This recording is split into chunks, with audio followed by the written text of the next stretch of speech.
ওয়াহ! কি সুন্দর হালিম হচ্ছে দেখেন। তো আসসালামু আলাইকুম প্রিয় দর্শক। আমি চলে আসছি আজকে কিভাবে হালিম রান্না করবেন আপনার সৌদি আরব বসে। অনেকে হালিম খেতে চান কিন্তু হালিম রান্না করে খেতে পারেন না। তো চলুন আজকের রেসিপিটা আপনাদের জন্য।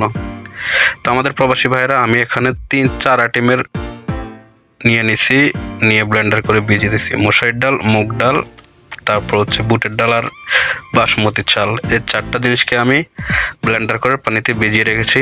আর এখানে নিয়ে নিয়েছি আমি গরুর মাংস, যেটা আমি ছোট ছোট পিস করে সুন্দর করে ধুয়ে রেখে দিয়েছি।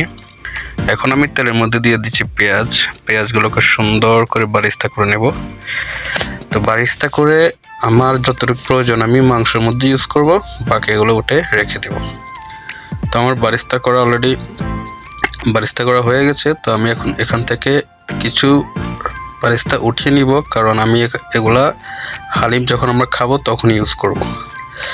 তো চলুন, যতটুকু প্রয়োজন আমি ততটুকু উঠিয়ে নিয়ে বাকি অংশ আমি মাংসের জন্য রেখে দেব এবং কি সুন্দর করে মাংসগুলো ঢেলে দেব। তো আমি এখানে মাংসগুলো দিয়ে দেব। মাংসগুলো দেওয়ার পর মাংসগুলোকে আমি একটু ভাজতে থাকবো, ভেজে একটু ব্রাউন কালার করে নেব। আপনি এখানে চিকেন, মাটন, গরু যেটা আপনার চয়েস মতো আপনি ইউজ করতে পারেন, তাতে কোনো সমস্যা নেই। তো আমি এখানে একটু ব্রাউন করে নিয়েছি। আর একটা কথা বলি, আমি এখানে আদা এবং রসুন বাটা ইউজ করেছি। আমি সেইটা ভিডিওটা করা হয়নি, সেজন্য এটা মুখে বলে দিচ্ছি আপনাদেরকে। আপনারা আদা বাটা এবং রসুন বাটা অবশ্যই ইউজ করবেন। আমি সেটা এখানে দেখানো হয় নাই, তো আবার মনে করবেন না যে আদা রসুন বাটা দিতে হবে না। তো আমি সেজন্য বলে দিচ্ছি সেটা অবশ্যই ইউজ করবেন। এটা যখন আপনি এটা একটু কষাইবেন, একটু ব্রাউন করবেন, তখন আদা রসুন বাটা ঢেলে দিবেন। তারপর আপনি আর একটু কষিয়ে নেবেন। কষানোর পরে আপনি আপনি যে হালিম মিক্স মশলাটা নিয়ে আসছেন, সেই হালিম মিক্স মশলাটা সুন্দর করে ঢেলে দিবেন। ঢেলে দেওয়ার পরে আপনি এটা ভালোভাবে মিক্সিং করে আবার কষানোর জন্য ঢাকনা দিয়ে রেখে দেবেন। সুন্দর করে মিক্স করে নেবেন। সুন্দর করে ভালোভাবে মিক্স করে তারপর কষানোর জন্য ঢাকনা দিয়ে রেখে দেবেন, কম হলেও 10 থেকে 15 মিনিট। তবে লক্ষ্য রাখবেন নিচে যেন লেগে না যায়, কারণ নিচে লেগে গেলে একটু স্মেল আসতে পারে। সেই জন্য একটু লক্ষ্য রাখবেন নিচে যেন লেগে না যায়, বারবার দেখে লাড়িয়ে নেবেন।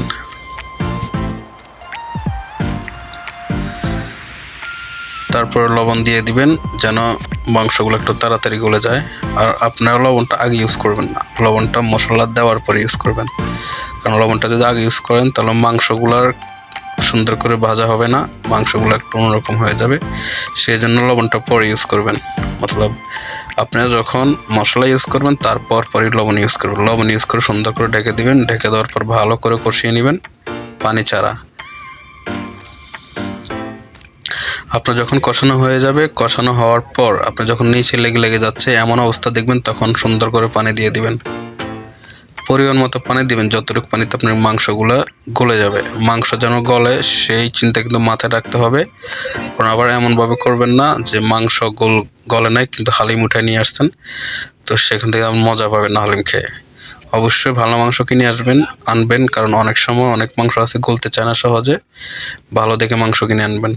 তো মাংসগুলো গলানোর জন্য পর্যাপ্ত পরিমাণ পানি দিয়ে আপনি সুন্দর করে মিক্স করে ঢাকনা দিয়ে রেখে দেবেন, কম হলেও 20 মিনিট। এদিকে আমার ডাল যেগুলো আমি ব্লেন্ডার করে ভিজিয়ে রেখেছি, সেগুলো অলরেডি আস্তে আস্তে আরও ফুলতেছে। আর মনে রাখবেন ব্লেন্ডার কিন্তু একদম করবেন না, মিডিয়াম ব্লেন্ডার করবেন যেন একটু গোটা গোটা ডালগুলো থাকে।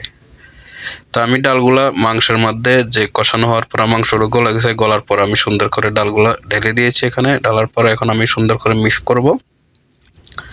মিক্স করার পরে মিক্স যখন সুন্দর করে রেখে দেব। তো আমার মিক্স অলরেডি হয়ে গেছে। আমি মিক্স করে এখন সুন্দর করে একটু পানি দিয়ে দেব পরিমাণ মতো। আমার যতটুকু পানি প্রয়োজন ততটুকু পানি আমি ঢেলে দেব।